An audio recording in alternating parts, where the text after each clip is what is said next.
जाग बापेरा नौजवान तरुणेरा ए आमार नबी पाकेर प्रेमिकेरा आल्लाह पाकेर एकजन आलेम बान्दा तार प्रतिबेशी एकटा इहुदी धर्मेर मानुष छिलो से एकदिन मारा गेल मारा जाबार परे आलेम बान्दाटा खबे देखते लेगेछे ओई इहुदी घरेर छेलेटा से जेन आल्लाह पाकेर जान्नातेर बागाने घुरते लेगेछे एटा देखे आलेम बान्दा अबाक हये गेल ए आल्लाह पाकेर बान्दारे তুমি তো ইহুদি ধর্মের মানুষ ছিলে তুমি মারা গেছো কিন্তু তোমার ঠিকানা জান্নাত কি করে হলো আমি অবাক হতে লেগেছে ওই আলেম বান্দাকে ওই ইহুদি বান্দাটা বলতে লেগেছে হে আল্লাহ পাকের উলামা বান্দারে হ্যাঁ আমি ইহুদি ছিলাম কিন্তু আজ আমি ইহুদি নয় আমার মরণটা ইসলাম ও কলেমার মাধ্যমে হয়েছে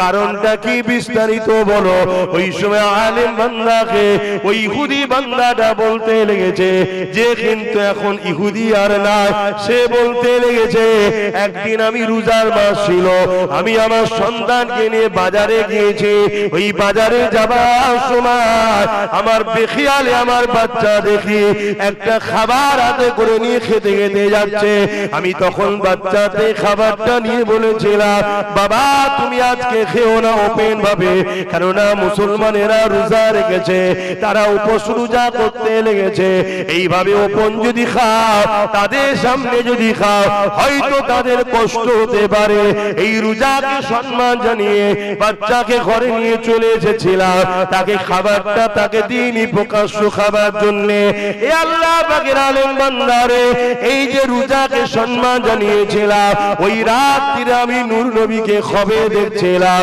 তো নবী বলেছিলেন হে আল্লাহ পাকের বান্দারে তুমি রোজাকে সম্মান জানিয়েছো আল্লাহ বড় খুশি হয়েছে তাই তুমি কলেমা পড়ে নাও আল্লাহ তোমার জন্য জান্নাত রেখেছে এই আল্লাহ পাকের আলেম বান্দা আমি কলেমা পড়েছি ঈমানের কলেমা নসিব হয়েছে আমার মৃত্যু হয়েছে আমার জীবনের গুনাহ আল্লাহ maaf করে দিয়ে রোজাকে সম্মান জানানোর জন্য আল্লাহ জান্নাতি বানিয়েছে আরো জোরে বলুন সুবহান শুনছেন বাপ জানেরা সারা বছর সারা মাস সারা দিন কষ্ট করে রোজা রেখে যেখানে সেখানে খেতে চলে যাবেন না বাপেরা নওজওয়ানেরা তরুণেরা যাকে দেখতে পারি না তার চলন বেকা হয় সে হাজারো যদি ভালো কাজ করে তাও পছন্দ হবে না এই যুবকেরা তরুণেরা বাপেরা ইসলামের বিরুদ্ধে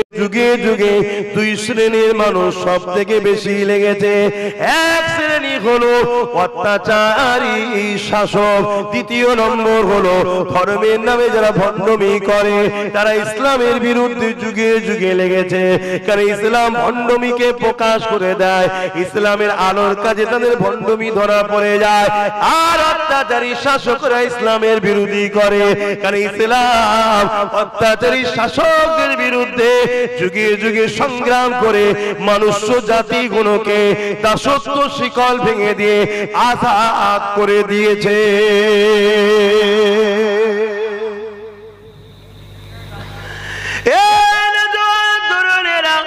এই সামনে রমজান মাস আসছে একটা সুস্থ শরীর পাওয়ার জন্য রোজা রাখবেন নানা রকম বিমার থেকে নিরাপদ পেয়ে যাবে আল্লাহ নবী তো এক মাস রোজা রাখতে রাখতে এবং নবী আমার কখনো কখনো একটানা 40 দিন পর্যন্ত রোজা রেখেছে কতদিন বিজ্ঞান বলছে একটা মানুষ কিছু না খেয়ে 3 দিন পর্যন্ত বাঁচতে পারে কতদিন আর যদি একেবারে বিছানায় সব সময় শুয়ে থাকবে লড়ালড়ি করবে না তাহলে খুব জোর 7 দিন তারপরে মানুষটা মারা যাবে আর আমার নূর নবী দয়ার নবী একটানা সেহরি খাইনে ইফতারও খাইনে একটানা 40 দিন আমার নবী রোজা রেখেছে জোরে বলুন সুবহানাল্লাহ সাহাবা হুজুররা আমার নবীকে দেখে রাখতে গিয়েছিলেন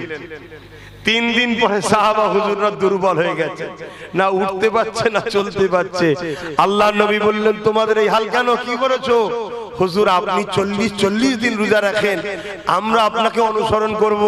আমরা রাখার শখ করেছি হুজুর 3 দিন হয়েছে। আল্লাহর নবী বললেন, কে আছো তোমাদের মতো? আমি মুহাম্মদ রাসূলের মতো। তোমাদের মধ্যে কে আছে আমার মতো? তোমরা আমার মতো রোজা রাখছো কেন? আমি নবী, আমি হলাম নূর। জোরে বলুন সুবহানাল্লাহ। নূরের কখনো খাবার প্রয়োজন হয় না।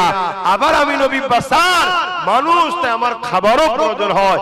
একদিকে আমি যেমন নূর, আর একদিকে বাসার।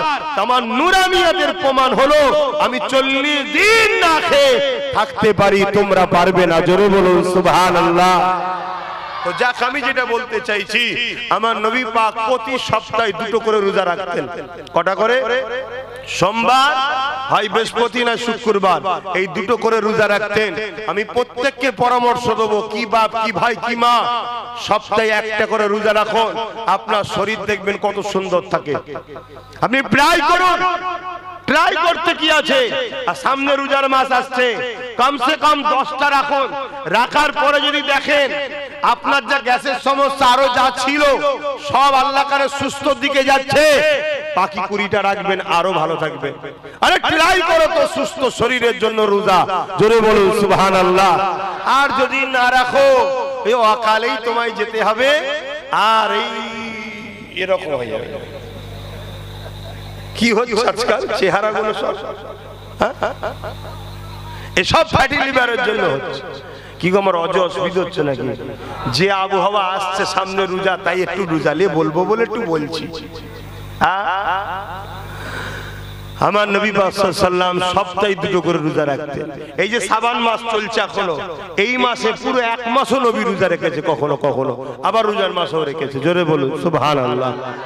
তোমরা অতটা রাখতে হবে না, 1 মাস ফরজ ওটা রাখো, আর সপ্তাহে 1 দিন করে রাখা অভ্যাস করো। যদি বলেন কেন, আর একটা সিগন্যাল দিয়ে যাচ্ছি তোমাদের ঘরে, সেদিন বেশি দূর নয়, খুব শিগগিরই পুরো পৃথিবী জুড়ে খরা দেখা দেবে।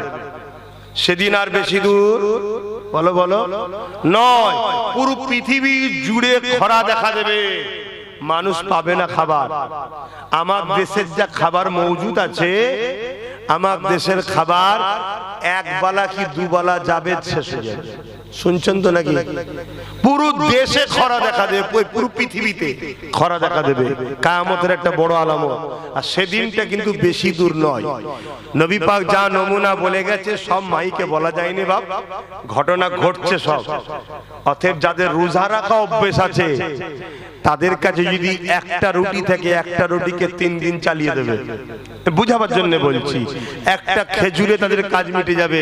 আর যাদের সবসময় 2 হাতে খাওয়া অভ্যেস, তারা কি করবে?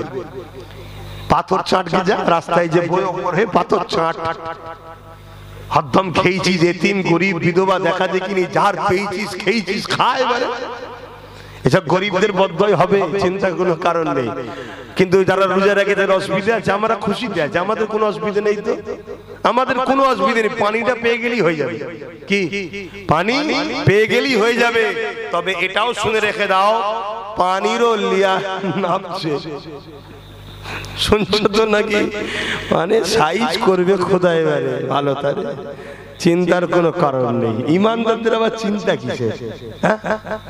আমাদের কোনো চিন্তা আছে নাকি? হ্যাঁ জোরে বলো, ইমানদার যদি হও চিন্তা কিসে? ইমানদার হাত উঠাতে দেরি, আল্লাহ দিতে দেরি করে না। জোরে বলুন সুবহানাল্লাহ।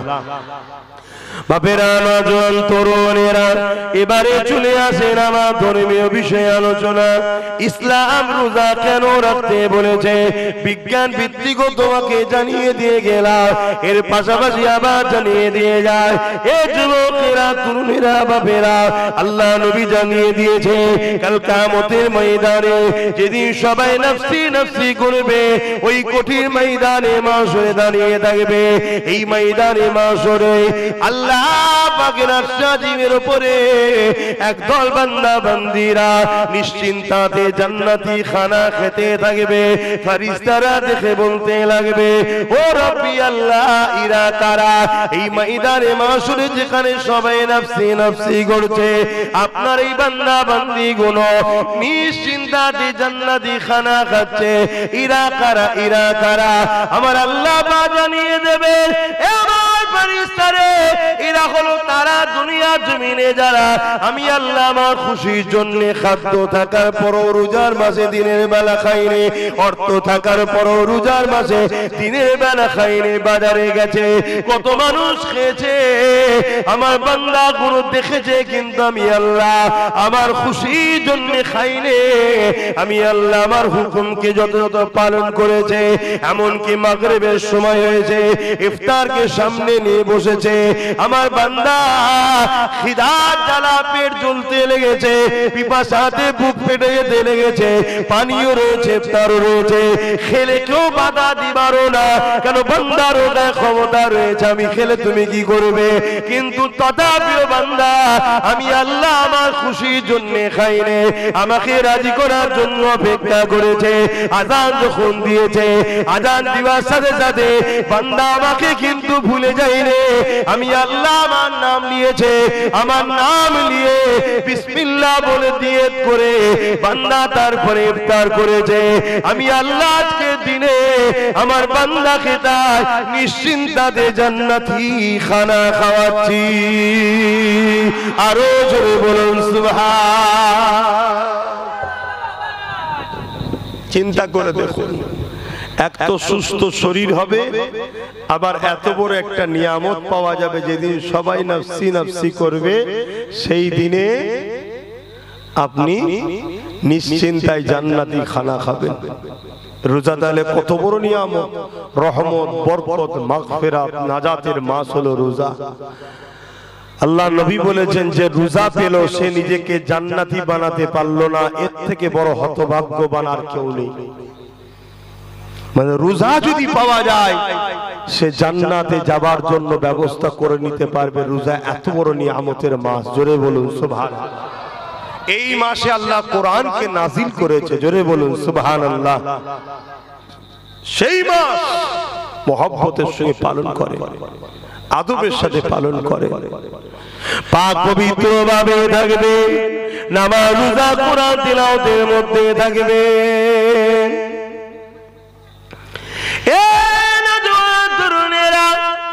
আরব দুনিয়া 11 মাস ইনকাম করে আর রোজার মাসে খরচ করে, আর আমরা মুসলমান এখানকার রোজার মাসে ইনকাম করি, 11 মাস খরচ করি। কি করে না করে না? 2 টাকার মাল একদম 10 টাকা, কি করে না করে না? আপনাদের কষ্ট হচ্ছে?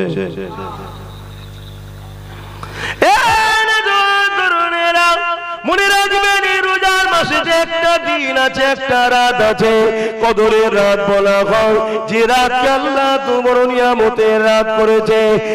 এক রাতের ইবাদত 1000 মাসের ইবাদতের নেকি পাওয়া যায়। আল্লাহ নবী জানিয়ে দিলেন আমার উম্মত উম্মতিদের হায়াত কম হবে, এই জন্য আল্লাহ পাক এমন বিশেষ বিশেষ দিন রাত দিয়েছে, যে দিন রাত গুলোতে নফল ইবাদত, রোজা, কোরআন তেলাওয়াত আল্লাহ পাকের বান্দেগিতে কাটালে আল্লাহ পাক তাদেরকে অনেক বড় বড় মাকাম দেয়। এ যুবকেরা, তরুণেরা, বাপেরা, এ নবী পাকের প্রেমিকেরা, এই রোজা মাসকে আল্লাহ কত নিয়ামত করেছে। আল্লাহ পাক রোজাকে বলেছে as-sawmu li yu'anasi biyadiya, রোজা হলো আমি আল্লাহ আমার খাস ইবাদত। নামাজ আল্লাহর জন্য, হজ আল্লাহর জন্য, দান খায়রাত সবই তো আল্লাহর জন্য, আল্লাহ ছাড়া অন্য কারো জন্য করাই তো ইসলামে হারাম। সবই ইবাদত আল্লাহর জন্য, কিন্তু সবকিছুর মধ্যে রিয়া আছে। নামাজের মধ্যে লোক দেখানো থাকতে পারে, হজের মধ্যেও লোক দেখানো থাকতে পারে না, পারে না। যেমন লোক হাজি বলবে, দানের মধ্যেও লোক দেখানো থাকতে পারে না, পারে না। লোক আমাকে দাতা বলবে, হ্যাঁ, কিন্তু কেউ কি রোজা রাখবে লোক দেখানোর জন্য? বলে লোক দেখানো যদিও রাখে, মুখিয়ে তো যে খেয়ে নেবে। কি আমরা যেমন ছোটবেলায় রোজা রাখতাম, যখন মায়েরা বলতো বাবা আরেকটু অপেক্ষা কর, আরেকটু অপেক্ষা কর, তখন ছোট ছোট তো ছোটবেলা থেকে আমরা হ্যাবিট, অভ্যাস, ট্রেনিং দেওয়া হয়েছে। আজকে অনেক বড় বড় লোক রাখতে পারে না, কেন? অভ্যাস নেই। আলহামদুলিল্লাহ, আমাদের কোনো ব্যাপারই নয়, যে কোনো দিন রোজা রেখে দিতে পারবো, কোনো ব্যাপারই নয়। খাবার কথা মনেও পড়বে না, কেন? একটা হ্যাবিট হয়ে গেছে, শরীর সেভাবেই তৈরি হচ্ছে। তা রোজা কেন বলেছে আল্লাহ? আমার খাস ইবাদত, যে লোক দেখানো যদিও রাখে, বান্দা তো লুকিয়ে খেয়ে ফেলবে। কিন্তু যারা সত্যি রোজা রাখে তারা লুকিয়েও খায়। আমরা তখন ছোট ছিলাম, বাদ দেন না, ছোটদের জন্য তার শরীয়ত নয়। জ্ঞান বিবেক বুদ্ধি বড় হয়ে গেলে তখন শরীয়ত। বাচ্চাদের জন্য কি শরীয়ত নাকি? এই যে বাচ্চারা বসে, এদের কোনো ভুল আছে নাকি? এরা যা করবে সবটাই ঠিক, এরা যা করবে সবটা ঠিক, এদের কোনো ভুল নেই। এখন আপনার আমার নজরে ভুল লাগতে পারে, কিন্তু আল্লাহ এদের ভুলটা লিখবে না, এরকম গুনাহ লিখা হবে না। যেদিন থেকে জ্ঞান বিবেক বুদ্ধি আসবে ওই দিন থেকে ধরা হবে, তুমি ন্যায়ের পক্ষে চলো। যদি 80 বছর বয়সে কোনো মেন্টালি সমস্যা থাকে, সে যা করবে কোনোটাই লিখা হবে না, কেন? তার ব্রেন ঠিক নেই। বুঝতে পারছেন? আল্লাহ আমাদেরকে ব্রেন দিয়েছে, এই নিয়ামতওয়ালা জিনিস যেমন পেয়েছি, এর আবার হিসাবটাও নেবে যে কোথায় কোথায় লাগিয়েছিস বল। ব্রেন তো ভালো দিয়েছিলাম, মদ খেয়ে রাস্তায় ঠলছিলিস কেন? কি মদ খাই না? জাগ বাপেরা, নওজোয়ান তরুণেরা, হে আমার নবী পাকের প্রেমিকেরা, আল্লাহ পাকের একজন আলেম বান্দা, তার প্রতিবেশী একটা ইহুদি ধর্মের মানুষ ছিল। সে একদিন মারা গেল। মারা যাবার পরে আলেম বান্দাটা খবে দেখতে লেগেছে। ওই ইহুদি ঘরের ছেলেটা সে যেন আল্লাহ পাকের জান্নাতের বাগানে ঘুরতে লেগেছে। এটা দেখে আলেম বান্দা অবাক হয়ে গেল। হে আল্লাহ পাকের বান্দারে, তুমি তো ইহুদি ধর্মের মানুষ ছিলে, তুমি মারা গেছো, কিন্তু তোমার ঠিকানা জান্নাত কি করে হলো? আমি অবাক হতে লেগেছে। ওই আলেম বান্দাকে ওই ইহুদি বান্দাটা বলতে লেগেছে, হে আল্লাহ পাকের উলামা বান্দারে, হ্যাঁ আমি ইহুদি ছিলাম, কিন্তু আজ আমি ইহুদি নয়, আমার মরণটা ইসলাম ও কলেমার মাধ্যমে হয়েছে। কারণটা কি বিস্তারিত বলো?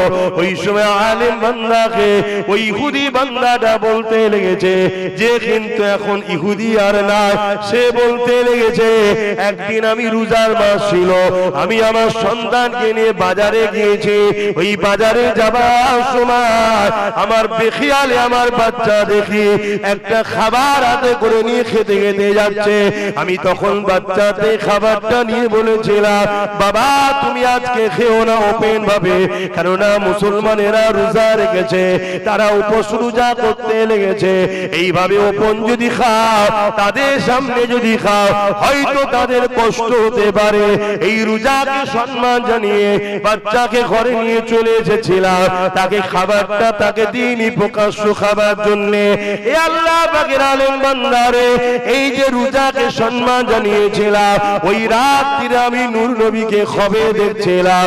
দয়ার নবী বলেছিলেন, হে আল্লাহ পাকের বান্দারে, তুমি রোজাকে সম্মান জানিয়েছো, আল্লাহ বড় খুশি হয়েছে, তাই তুমি কলেমা পড়ে নাও, আল্লাহ তোমার জন্য জান্নাত রেখেছে।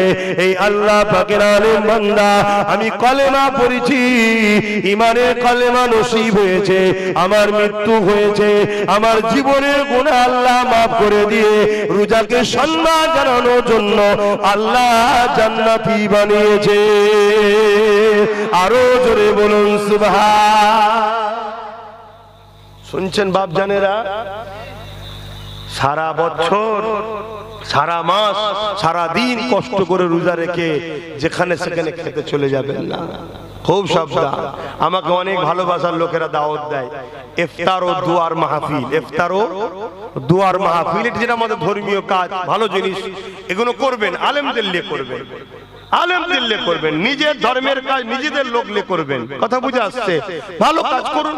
সেখানে এই বাহানায় কত গরিব এসে বসবে, একটু ভালো মন্দ খেলো, তা আমাকে দাওয়াত দেয়, আমি কিন্তু সাথে করে ইফতার নিয়ে যাই। কেন? সারাদিন রোজা রেখে কিছু বুঝছেন? আমি কাউকে খারাপ বলছি না, তারপর ইতমিনানে কলবের জন্য পরের পয়সায় রোজা খুলবো কেন? নিজের পয়সায় রোজা খুলি, তারপরে তারা যখন ভালোবাসাই বলে ভাই যেন একটু নেন, শরীক হই, অস্বীকার করছিল, কিন্তু খুলি নিজের পয়সা দিয়ে। একটু মনে রাখবেন যাতে করে আপনার রোজাটা শেষ হয়ে যাক, এটা একটা ষড়যন্ত্র চলছে। কারণ ইসলামের দুশমন যারা, তারা কখনো চাইনি মুসলমান ঈমান ও আমলের সঙ্গে থাকুক। যেমন আজকে জোর করে কেউ ওয়াকাফ সংশোধনের নামে ওয়াকাফকে নিয়ে মাদ্রাসা মসজিদকে শেষ করে দিতে চাইছে, ঠিক তেমনি কেউ আবার স্লোগানের নামে আমাদের ঈমানকেও বরবাদ করার চেষ্টা করছে। যেমন একটা সমাজে স্লোগান আছে, ধর্ম যার যার, কথা বলে, এই কথাটা মানা যাবে? কথা বলেন না। তো এর প্রতিবাদ কোন আলেম উলামা করে, কোন মুফতি মাওলানা করে? কারো মুখে শুনেছে কোন মায়ের লালের প্রতিবাদ করেছে? আলহামদুলিল্লাহ আমি করি। কেন? এই স্লোগানের মধ্যে শিরক আছে। যদি কোন মুসলমানের বাচ্চা এই স্লোগানকে মেনে নেয়, সঙ্গে সঙ্গে মুশরিক হয়ে যাবে। ধর্ম যার উৎসব তার দেশটা সবার, এটা হওয়া দরকার ছিল স্লোগান। ধর্ম যার উৎসব তার দেশ সবার, এটা নয়। শয়তানদের প্ল্যানই হলো আমাদেরকে বেঈমান বানানো। তাই যেমন করে ছলে বলে কলে কৌশলে বেঈমান করে দেওয়া পারে। যদি বলেন বেঈমান করলে ওদের কি লাভ? বেঈমান করলে আমাদের উপরে আল্লাহর সাহায্য আসবে না। আল্লাহ যখন সাহায্য আসবে না, যারা আমাদেরকে মিটাতে চাইছে সহজে মিটিয়ে ফেলবে। আর ঈমান যদি থাকে, ঈমান যদি থাকে, আলহামদুলিল্লাহ তোমাকে মিটাতে চাইবে যে আল্লাহ তাকে মুটিয়ে দেবে। জোরে বলুন সুবহানাল্লাহ। বাপেরা, নওজোয়ান তরুণেরা, দুদিনের মায়া জালে জড়িয়ে গিয়ে আখিরাতকে হারিয়ে ফেলবেন না। আমরা ইসলামের বিশ্বাসী, ইসলাম আমাদেরকে জানিয়েছে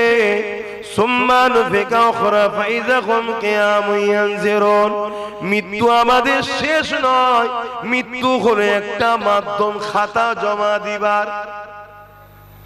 আমলের খাতার বন্ধ হয়ে গেল। যেমন দেখবেন আমরা দুনিয়ায় পরীক্ষার হলে যাই পরীক্ষা দিতে, ঘন্টা বাজলে খাতা জমা পড়ে যায়। কেন ভাই? পরীক্ষা দিতে এসেছেন, যে কোনো কামিয়াবির আগে একটা পরীক্ষা দিতে হয়, তাই তো নাকি? তা পরকালের কামিয়াবির আগে আপনাকে দুনিয়াতেও একটা পরীক্ষা দিতে হবে। তাই এই পরীক্ষার জন্য আল্লাহ দুনিয়াকে পরীক্ষার হল বানিয়েছে। এত কথা বললে হবে না। পরীক্ষার হল বানিয়েছে। এখানে ততদিন পর্যন্ত আমাদেরকে আল্লাহ পাঠিয়েছেন পরীক্ষা নিবার জন্য, বান্দা আমার জন্য কি করে, আমার হুকুম মেনে চলে কিনা দেখব। মানুষের মতে চলে না আমি সৃষ্টিকর্তা আমার মতে চলে, এই পরীক্ষা নিবার জন্য আল্লাহ পাঠিয়েছে। মৃত্যুর মাধ্যম দিয়ে আমাদের আমলনামা বন্ধ হয়ে যাবে, খাতা ক্লোজ হয়ে গেল। কে কতদিন কবরে থাকবে আল্লাহ জানে, কিন্তু বিচারের একটা দিন আছে। দুনিয়ায় যেমন রেজাল্ট আউট হওয়ার একটা দিন আছে, ওটা বিচারের দিন, রেজাল্ট আউট হবার দিন। শুনছেন? ওটা কোথায়? ময়দানে মাহশর।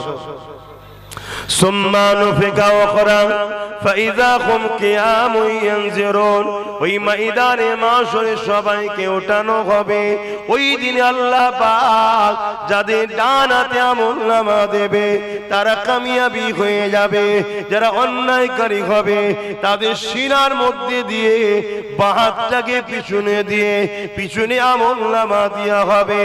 এ যুবকেরা, তরুণেরা, বাপেরা, ওই দিনটা হবে তোমার আমার জন্য বড় ভয়ানক দিন।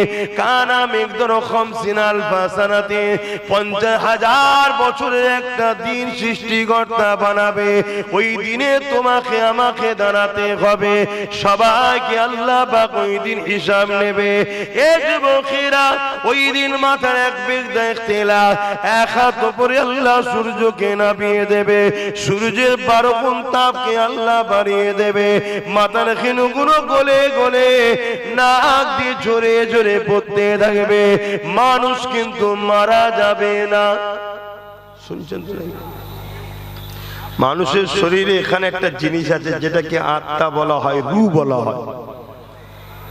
এইটা অ্যাকচুয়ালি কি? এটা হলো সৃষ্টিকর্তার হুকুম।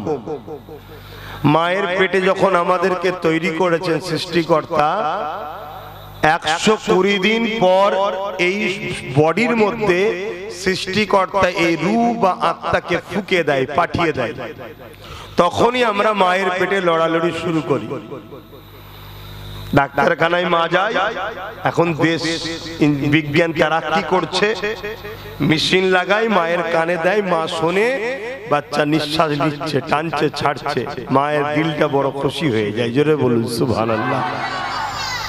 দুনিয়ায় যতদিন থাকার আব্বাস সিদ্দিকী ততদিন এটা আমার শরীরে থাকবে। আমার হাত কেটে গেলেও এটা যদি আল্লাহ না চায় এটা বেরোবে না, অতএব আমি বেঁচে থাকবো। আর হাত থাকবে, এটা যদি সৃষ্টিকর্তা চায় ডেকে নেয় আমি আর থাকতে, এটা হলো মূল। আর এ শরীরে কারো কথা শুনবে না, এ সৃষ্টিকর্তার হুকুম। সৃষ্টিকর্তা যখন ডাকবে এ তখন বেরিয়ে যাবে। মৃত্যু আমাদের হয় বডিটাকে আমরা নিয়ে গিয়ে কাফন পরিয়ে, গোসল দিয়ে, কাফন পরিয়ে, আদবের সাথে জানাজা দিয়ে মাটি দিয়ে আসি। সৃষ্টিকর্তা এটাকে বার করে নেয়, আবার পাঠায়। কবরে যখনই চলে যায়, আমরা 40 কদম চলে আসি, এই রূহ আবার আসে, সৃষ্টিকর্তা পাঠায়, তখন আমরা কবরে বসে যাই উঠে। সৃষ্টিকর্তা তিনি সাইয়্যুন কাদির, তিনার কোন জিনিস করতে গিয়ে সময় লাগে না, শুধু বলে কাফ নুন কুন হো যা, ফায়াকুন, সঙ্গে সঙ্গে হয়ে যায়। জোরে বলুন সুবহানাল্লাহ। কবরে যখন উঠে বসবো, কবরে ফারিস্তা এসে জিজ্ঞেস করবে মান রব্বুকা, তোমার রব কে? প্রশ্ন শুরু হলে পারে। কবরে 3টে প্রশ্ন হবে। দ্বিতীয় নম্বর মা দিনুকা, তোমার দিন কি? 3 নম্বর হলো আমার নূর নবী দয়াল নবীকে হাজির করানো হবে। নবী পাক সাল্লাল্লাহু আলাইহি সাল্লামকে দেখিয়ে বলা হবে ইনি হলেন মুহাম্মদ সাল্লাল্লাহু আলাইহি সাল্লাম, ইনার সম্বন্ধে দুনিয়াতে তোমার আকীদা ধারণা কি ছিল বলো। এই 3টে প্রশ্ন করা হবে। বাস এই 3টে প্রশ্ন যে দিতে পারবে, জান্নাত থেকে সুরঙ্গ করে দেওয়া হবে, কবরে এসে আরামের ঘুম ঘুমাতে থাকবে। জোরে বলুন সুবহানাল্লাহ। আর না হয় এই 3টের যে উত্তর দিতে পারবে না, তার কবরকে জাহান্নামের একটা গর্ত করে দেওয়া হবে, 99টা সাপ দেওয়া হবে। একটা সাপের 2টো মুখ থাকবে, 99টা সাপ দেওয়া হবে। আল্লাহ নবী বলছেন ওই সাপ যদি দুনিয়াতে নিঃশ্বাস ফেলে, ওই এলাকায় কখনো আর গাছ গজাবে না, এত তাপ। সেই সাপকে নিয়ে থাকতে হবে যারা সৃষ্টিকর্তার অবাধ্য হয়ে চলবে। এটা হলো ইসলামের মেসেজ। কথা মাথায় ঢুকছে? তো ভাইরা আমার, কিন্তু ময়দানে মাশর এটা হলো কি পুরো হিসাব দিবার একটা দিন। হযরত ইসরাফিল আলাইহিস সালাম সিংহাতে ফু দেবে, মানুষগুলো নাগল দিলে যেমন আলু জমিন থেকে ওঠে, মানুষ জমিন থেকে উঠতে থাকবে। সে যেই হোক, তাকে বাঘেও যদি খেয়ে ফেলে, প্লেনে যদি ক্র্যাশ হয়ে যায়, আগুনে যদি পুড়িয়েও দেয়, উঠবে কিন্তু মাটির তলা থেকে। যদি বলেন কেমন করে? বাঘ যদি খেয়ে ফেলে, বাঘের পেট থেকেও তো সবকিছু বাইরে মাটির তলাতেই যাবে। বাঘটা মারা গেল, সেই মাটিতেই সে আস্তে আস্তে খেয়ে নেবে, মাটিতেই চলে যাবে। এমনকি প্লেনে যদি ক্র্যাশ হয়ে যায় এবং যদি পুড়িয়ে দেওয়া হয়, ওই ছাইগুলো সেই মাটির তলাতেই যাবে। ধুয়ে পানিতে হলেও সাগরের নিচেতেও যে যাবে মাটির তলাতে, তাই সবাইকে মাটির তলা থেকেই উঠানো হবে। এ সম্বন্ধে খোদা কোরআনের মধ্যে বলেছেন মিনহা খালাকনাকুম ওয়া ফিহা নুঈদুকুম ওয়া মিনহা নুখরিজুকুম তাহারাতান উখরা। এই মাটি থেকেই তোমাকে সৃষ্টি, এখানে বাপ আদম আলাইহিস সালামকে সৃষ্টি করা এবং এই মাটি থেকেই উঠানো হবে। কথা বুঝে আসছে? সে যেই হোক, সবার শেষ কিন্তু মাটির তলা থেকেই হবে। তো যাক, ওই দিন হবে কতদিন? কানা মিকদারু 50 আলফা সানাতিন, 50,000 বছরের একটা দিন হবে। সৃষ্টিকর্তার ক্ষমতা আছে না নাই? এটা আওয়াজ দিয়ে বলুন। যেমন দাজ্জাল যখন আসবে, দাজ্জাল কানা দাজ্জাল জানেন তো নাকি, শয়তানদের বাদশা হবে সে। সমস্ত শয়তানরা তাকে সাপোর্ট করবে। পুরো পৃথিবী জুড়ে শয়তানগুলো দাজ্জালের পক্ষে মিশন চালাচ্ছে। যেমন দাজ্জালের মেন যারা হবে তারা এখন থেকে চেষ্টা করছে দাজ্জালের বিস্তার কি করে করা যায়। আর দাজ্জাল সেদিন আসবে যেদিন দুনিয়াতে একটা খরা দেখা দেবে, মানুষ ভিখারি হয়ে যাবে, গরিব হয়ে যাবে, তখন দেখবেন দাজ্জালের আবির্ভাব নিকটবর্তী। অলরেডি আমাদের পয়সা থাকার পরও আমরা তো এখন বেশিরভাগ লোকই ভিখারি হয়ে গেছি, হাত পাতা আমাদের অভ্যাস হয়ে গেছে। সব থাকার পরও যেখানে সেখানে হাত পাতি আমরা, কি এরা অভ্যাস আছে না নাই? এটা একটা পরিকল্পনা, দাজ্জালদের একটা প্ল্যান, মানুষকে ভিখারি বানাও, ভিক্ষা করার মেন্টালিটি তৈরি করো। কেন? দাজ্জাল এসে মানুষকে সোনা দানা হিরে মতি দেবে, বিনিময়ে দাবি করবে তোমরা আমাকে খোদা বলে মানো। আল্লাহ নবী বলছেন শোনো, তোমাদের খোদা তিনি চোখে কানা হবে না, দাজ্জাল এক চোখে কানা হবে এবং তার কপালে লেখা থাকবে কাফেরে। কথা বুঝে আসছে? এ কোন রসুল নমুনা দিয়ে গেছে। সে একটা যুবককে ধরবে, ধরে তাকে টুকরো টুকরো টুকরো করে এক জায়গায় পুরো মিশিয়ে দেবে। মিশিয়ে দিবার পরে বলবে এই ওঠো, সঙ্গে সঙ্গে যুবকটা আবার জিন্দা হয়ে যাবে, দাঁড়িয়ে যাবে। যে বলবে বলো আমাকে খোদা বলে মানবে। আমরা তো সামান্য কিছু চমৎকার দেখলেই তাকে বলে ফেলি আল্লাহর ওলি, হ্যাঁ তার পিছনে ছুটি। অত সহজ নয়। ওই যুবকটা তখন বলবে শোনো, তোমার উপরে আমার বিশ্বাস আগে থেকেই ছিল, তুমি হলে কাফের দাজ্জাল, তবে তুমি আমাকে যে জিন্দা করিয়েছো, করে যে দেখাচ্ছ, এটা অবশ্যই আমার আল্লাহ আমার ইমানের পরীক্ষা নিচ্ছে। আমাকে বাঁচিয়েছেন যিনি, তিনি হলেন সৃষ্টিকর্তা আল্লাহ, তুমি নয়। জোরে বলুন সুবহানাল্লাহ। কিন্তু আমাকে খোদা পরীক্ষা দিচ্ছে, আমি তোমায় খোদা বলে মানি কিনা। কেন? আমার খোদার প্রয়োজন হয়নি জমিনে নেমে এসে বান্দাকে বলবে আমায় খোদা বলে মান, আমায় খোদা বলে মান, আমায় খোদা বলে মান, আমায় খোদা বলে মান। শুনছেন তো নাকি? এটা দাজ্জাল করবে। যাকে একটা কথা এসেছিল একটু বলে দিলাম। কি কথা বলতে গিয়ে এদিক চলে গেলাম। হ্যাঁ, দাজ্জাল যখন আসবে, দাজ্জালের প্রথম দিনটা হবে 1 বছরের মতো বড়। আমরা যে 1 বছর কাটাই, এরকম 1 বছরের মতো বড় একটা দিন হবে। তারপরের দিনটা হবে 1 মাসের মতো। কথা বুঝে আসছে? তাহলে দাজ্জাল দুনিয়াতে আসবে, সে যাতে সব জায়গা ভ্রমণ করতে পারে অল্প দিনের মধ্যে, আল্লাহ সময়কে রুকে দেবে। একটা দিন হবে 1 বছরের। সৃষ্টিকর্তা তিনি, যিনি সময়কে রুখে দিবার ক্ষমতাও রাখেন। জোরে বলুন সুবহানাল্লাহ। যেমন আমরা আমার নবী পাক সাল্লাল্লাহু আলাইহি ওয়াসাল্লাম মিরাজে গিয়েছিলেন, সুবহানাল্লাযী আসরা বিআবদিহি লাইলাম মিনাল মাসজিদিল হারাম ইলাল মাসজিদিল আকসা আল্লাযী বারাকনা হাওলাহু লিনুরিয়াহু মিন আয়াতিনা ইন্নাহু হুয়াস সামিউল বাসীর। আমার রাসূল সাল্লাল্লাহু আলাইহি ওয়াসাল্লাম যে মিরাজে গিয়েছিলেন, রাতের কিছু অংশে, একটা জিনিস বুঝাতে গিয়ে একটু বুঝাচ্ছি চারিদিকে, রাতের কিছু অংশে মসজিদে হারাম থেকে মসজিদে আকসা প্যালেস্তাইনে, ওখান থেকে সিদরাতুল মুনতাহা 7 তবক আসমান পার করে আবার সেখান থেকে আল্লাহর আরশ, আমার নবী রাতের কিছু অংশে ঘুরে এসেছে। জোরে বলুন সুবহানাল্লাহ। খুব যুক্তি সহ আপনাদেরকে, বিজ্ঞান দিয়ে একটা আপনাদেরকে জিনিস বুঝাচ্ছি। আমার হাতে এটা কি আছে? ঘড়ি। এতে দেখুন 3টে কাঁটা আছে, তাই তো নাকি? 3টে কাঁটা আছে, মেশিন পত্র সব রয়েছে, কিন্তু এর মেন জান কোনটা? ব্যাটারি।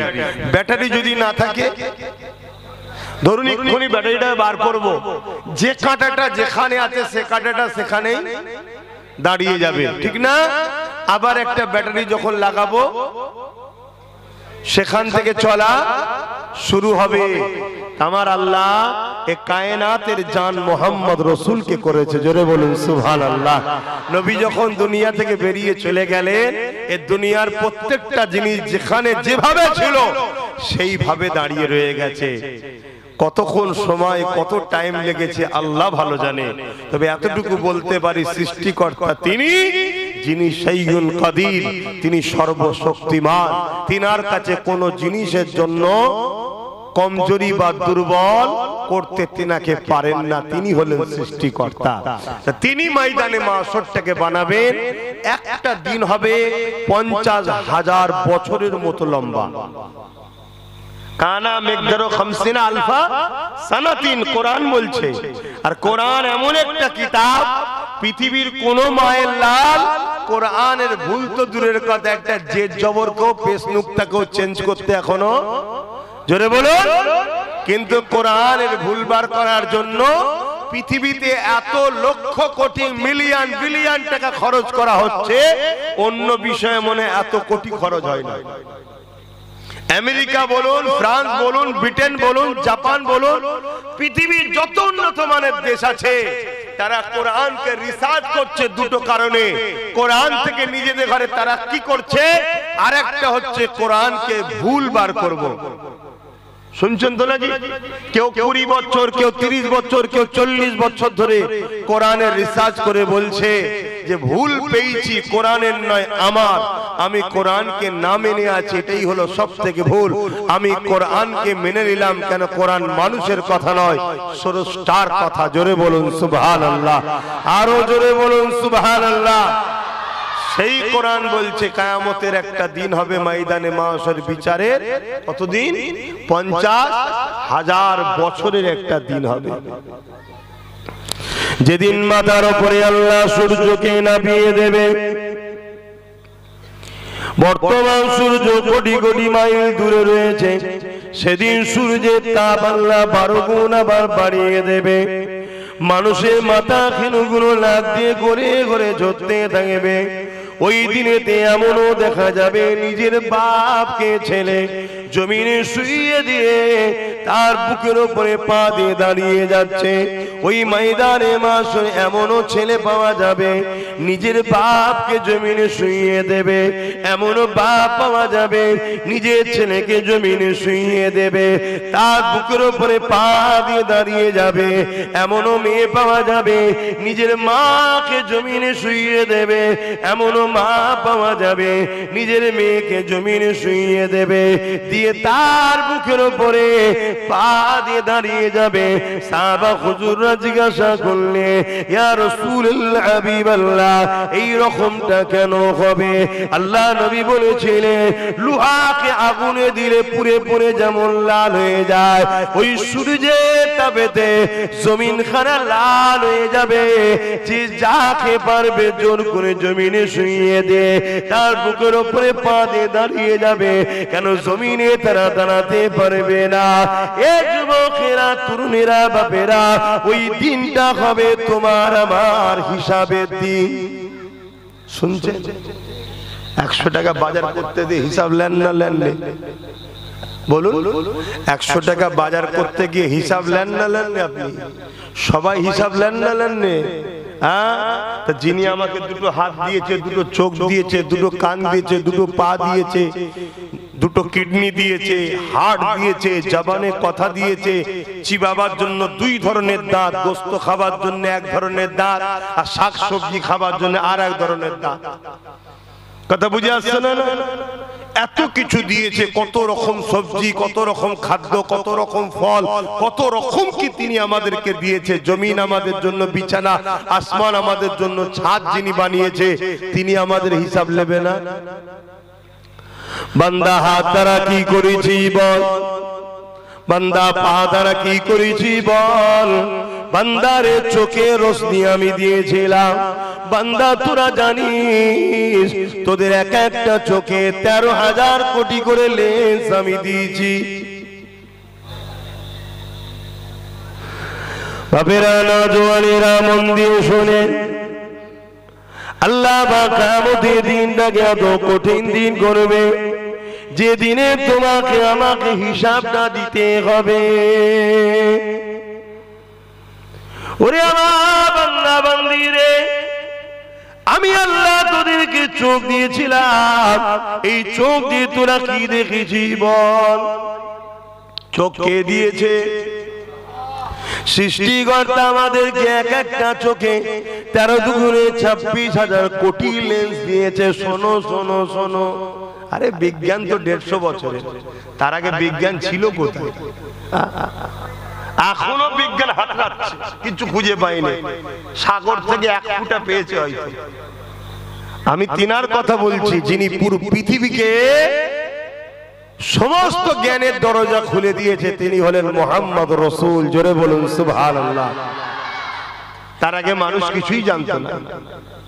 শোনেন মন দিয়ে, এই একটা একটা চোখে 13 দুগুণে 26,000 কোটি লেন্স আছে, যেটা দ্বারা আমরা দেখতে পাচ্ছি। যে লেন্সটার ভাষা আপনারা বুঝবেন, এবং প্রত্যেকটার সাথে প্রত্যেকটা তার আলাদা, শিরা আলাদা। একটার সাথে আরেকটা যদি টাচ হয়, ফিউজ উড়ে যাবে, আর দেখতে পাবেন না। ভাবতে পারছেন সৃষ্টিকর্তা কত মহান? এক মুহূর্তের মধ্যে আসমানে যায় রশ্মি, আসমানকে টাচ করে, এসে ব্রেনকে সিগন্যাল দেয়, এটা এই কালার। জোরে বলুন সুবহানাল্লাহ। আজকের বিজ্ঞান এটা মেনে নিয়েছে, বলুন আলহামদুলিল্লাহ। মানতেই তো হবে, না মানলে তো হোঁচট খাবি, না মানলেই হোঁচট খেতে হবে। কিন্তু 1500 বছর আগে আমার রাসূল শিখিয়েছেন, আমরা সেই নবীর শিক্ষায় শিক্ষিত হয়ে কথা বলি। এখনো সময় আছে, পরিবর্তন হয়ে যান। সামনে 1 মাস রোজা আছে, রোজা রাখুন। এই রোজা কত বড় বিজ্ঞানময় দেখুন। রোজা দ্বারা মানুষকে আল্লাহ পাক কত নিরাপদে রাখে দেখুন।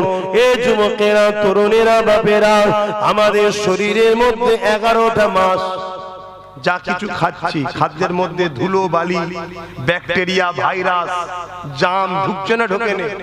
কথা বলেন। বা খাদ্য যে যে একটা জায়গায় যদি কিছু দীর্ঘদিন পরে একটা শ্যাতলা তৈরি হয় না, পেটের মধ্যে ছোট ছোট পোকা তৈরি হয়। অনেকে আবার মাঝে মাঝে কেঁচোর ওষুধ খায়, তাই তো নাকি? সব তৈরি হয় তো নাকি? নানা রকম জিনিস তৈরি হয়, দেখবেন শরীর ঠিক কাজ করছে না। যেমন মোবাইলকে দেখবেন, ফোন লাগাচ্ছেন এক জায়গায়, যাচ্ছে আর এক জায়গায়। কি ছবি দেখছেন একজনের, আর আসছে আর একজন। হয় না? হয় না? কি বলবেন তো? আপনারা সব মোবাইল জানেন তো। কেন, কি সমস্যা? বলছেন না ওতে ভাইরাস ঢুকেছে। কি ঢুকেছে? ভাইরাস। চলো দোকানে যাই, দোকানদার কি বলে, একে অ্যান্টি সফটওয়্যার মারতে হবে, অ্যান্টি ভাইরাসের সফটওয়্যার মারতে হবে, মারলে দেখবে মোবাইল ঠিক। অ্যান্টি ভাইরাসে মেরেছে, মোবাইল আবার ঠিক হয়ে গেছে। তা আমাদেরও শরীরে 11 মাস ভাইরাস ঢুকছে খাদ্যের মধ্যে দিয়ে। আমরা যে তেলগুলো এখন খাই, একটাও তেল নয়, একটাও তেল নয়, সব ডুপ্লিকেট। শুনছেন তো নাকি? হ্যাঁ, সব ডুপ্লিকেট।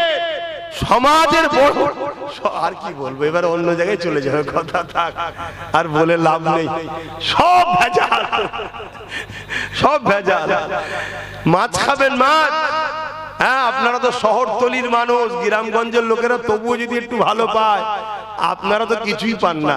হ্যাঁ, মাছের লাশকে যে কি বলে মেডিসিন দেয়, লাশ মারা গেলে হসপিটালে যে মেডিসিন যাতে পচে না যায়, তো ওই মেডিসিন মাছের ওপর দেওয়া হচ্ছে। কেন? যাতে করে মাছটা বিক্রি না হলে 1 মাস পরেও যদি বিক্রি করতে পারি। কথা শুনছে? ওই মাছ খাবে, তাহলে বলুন সরাসরি ভাইরাস ঢুকছে না, ঢোকে না? আমার আল্লাহ পাক এজন্য একটা মাস রোজা সিস্টেম করেছে। রোজা হলো আমাদের শরীরের জন্য অ্যান্টিভাইরাস। 1 মাসের রোজাতে আল্লাহ পুরো শরীরকে আপডেট করে, শরীরের ভাইরাস মেরে দিয়ে আবার 1 বছরের জন্য সুস্থ শরীর গিফট দেয়। জোরে বলুন সুবহানাল্লাহ।